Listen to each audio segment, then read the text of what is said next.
Welcome back to the table, and oh, what a table it is today because we've got Farshore, Everdell. It's sort of the next Everdell. Yeah. And today I'm sure you're probably seeing and hearing a lot about this. This is the next game from, what do they call it? The Edge of the Map series. Edge of the Map series. It's the sort of the Everdell umbrella. Yeah, but the since Everdell they universe. kind of put a cap on Everdell, this is sort of the next thing. And I'm just going to not bury the lead here. It's a lot like Everdell. It is. It is a lot like it, and we're here to talk about some of the things that are the same, but also some of the things that are different, because I think that's what people really want to know. Obviously, we're outside of the Everdell Valley. We're in this place called Farshore, which does impact, again, a little bit of the theme. Sure, that's thematic, and you're going to notice that change in a lot of the components and a lot of the artwork. It kind of has that marine life theme instead of the forest theme. All the animals kind of reflect that. The characters you're playing as kind of reflect that. And thematically, they've introduced some new things mechanically into the game to reflect that theme too. Yeah, the mechanics are what we really want to get to, but to kind of put a period on the whole comparison in terms of similarities, it largely follows the game structure and the game flow of Everdell. On your turn, you're going to be either playing a card or placing a worker. You're going to be getting more workers throughout the game. You're going through seasons. But there's a lot of things I think that they probably learned from all of their expansions. Yeah.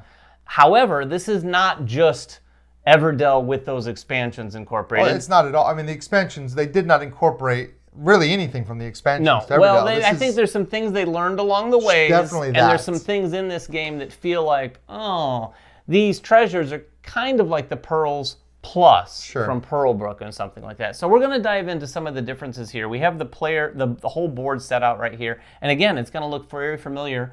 Instead of a tree, there's a lighthouse this time. And that's going to be sitting right there at the top of the board. It's not as sort of obtrusive as the tree was. I know. No, it doesn't overhang over the board and cover things. It also doesn't serve nearly as much a purpose. You can put your additional workers on there. Yeah. You've got the deck of cards, and then you've got sort of what they call the bay here, which is where the display of cards are. And you've got some new resources. You've got driftwood, seaweed. Seawood? No, there's no seawood in this game. Seaweed, sea stones, and mushrooms. Those are the main resources. But those treasure tokens I wanted to mention, this is a wild resource. So you're going to collect these through a couple different ways in the game. One main way, which we'll get to because that's a big part of the differences.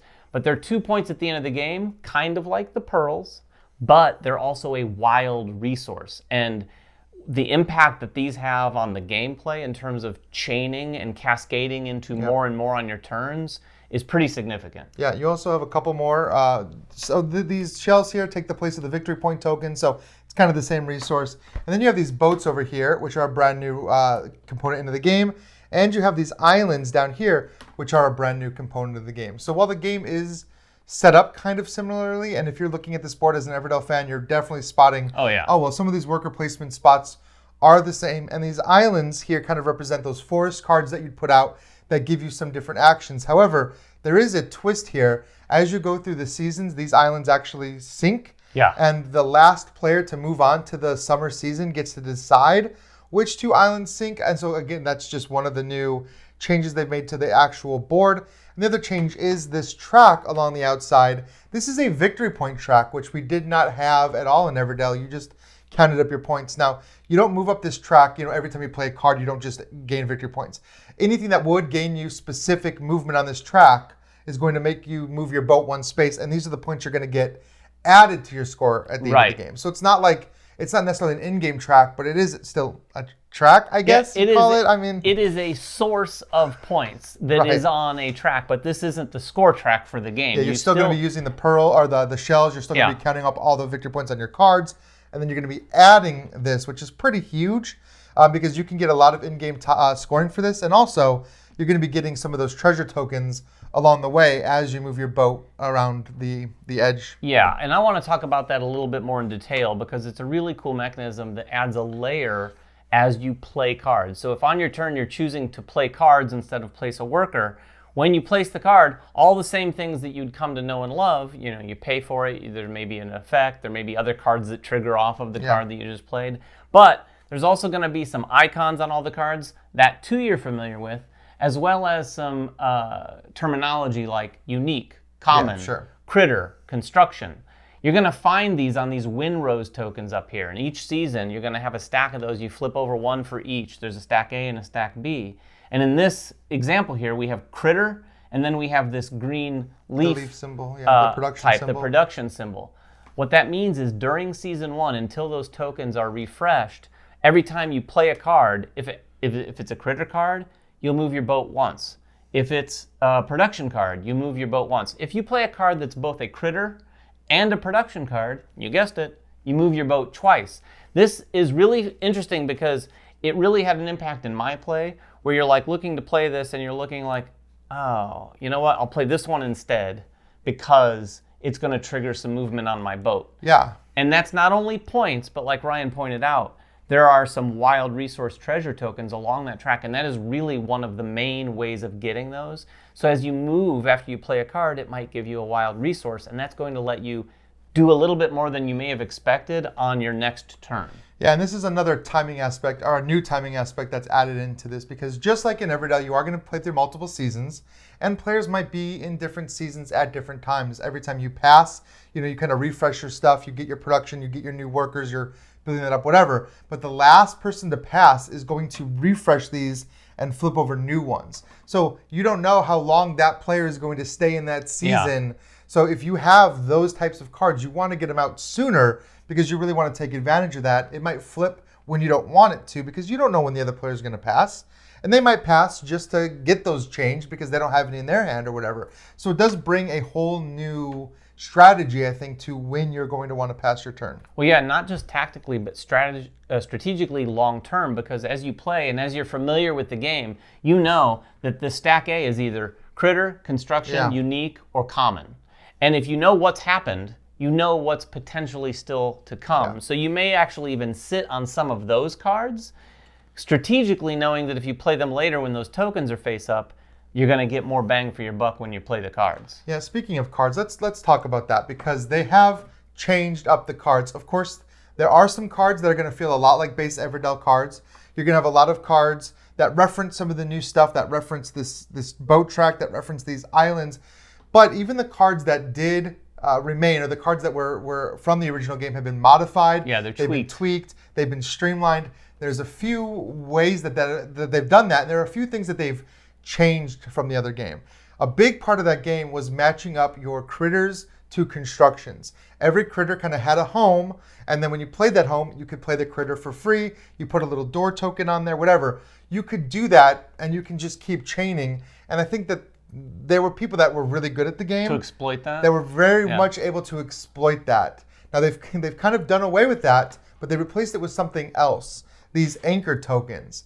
Now, any construction can hold any type of matching critter. Well, it has to match. It has to match. Critter. Yeah. This is the theme that you're going to see here in the game. They've really whittled down the randomness because you don't need to hope that you draw a specific building. You don't need to hope that you draw a specific critter. As long as they match, like this scribe and this sloop, I could put the scribe in the sloop because their symbols match, and that lets you play that critter for free.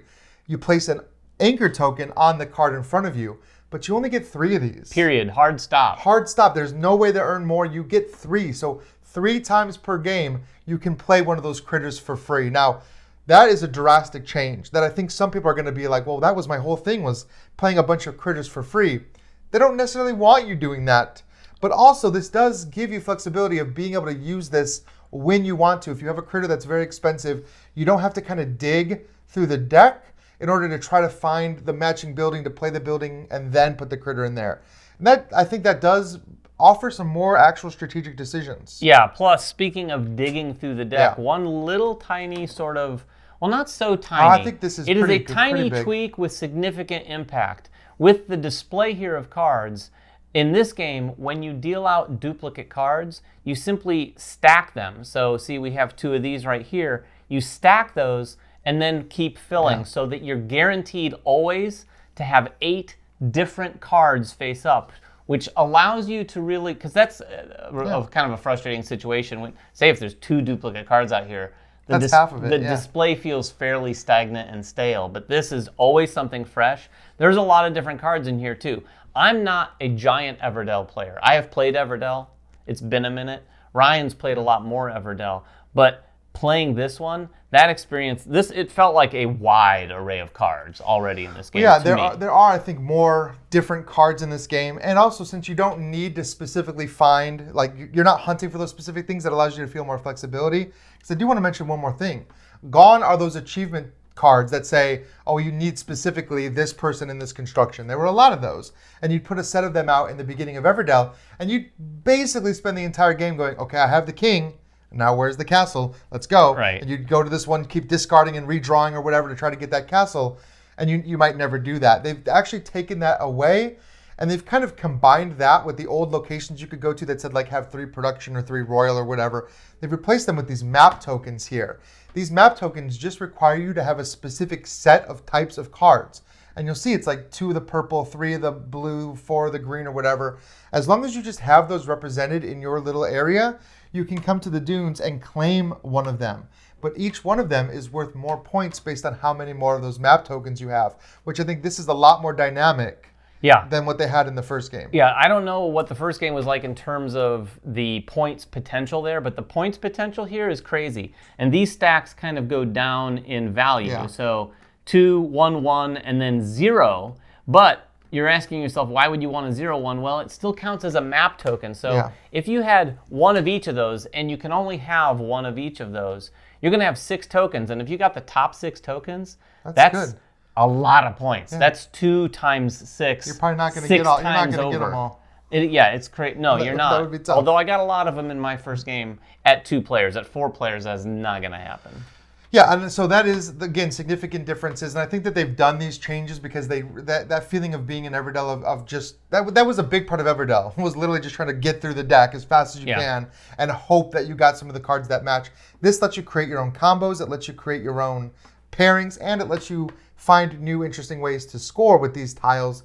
These are some of the things that's different, but you're going to have to make the call, I think, if that's different enough. If you already own Everdell, if you have everything, this is definitely a different experience, but is it going to be different enough for you? Yeah, I would say if you're someone who has Everdell and all of Everdell, you're probably pot committed to Everdell, and you're probably going to want to get this and try it because it feels as different, I imagine, as Everdell with an expansion. Yeah.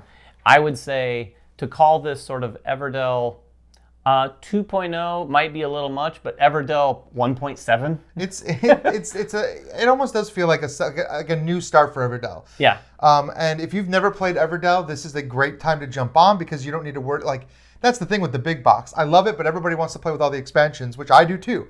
But if you've never played Everdell before, it can be very overwhelming entering into a new game where they're like, oh, we're going to pull this module, combine, whatever.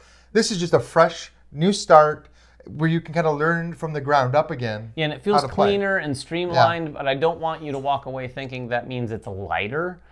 This is no lighter. It's not a simplified version. No, not at all. Just streamlined, it doesn't always mean simpler. It just means easier to play, I think. And not to mention, though, even with that said, it's got some things in this where I think if you played it, you'd never want to play Everdell or an Everdell type game, maybe without this track. Right. I think this track and the way these Winrose tokens work really adds a lot as you're playing your cards. Not to mention having rare resources that lets the game sort of cascade into really meaty, satisfying turns. I think at the end of the day, because we don't know anything about what they're planning, but I think just the fact that they marked this, the edge of the map. I would imagine if this does well. That they'll probably either release expansions for this or more standalone Everdells in different parts of the Everdell world.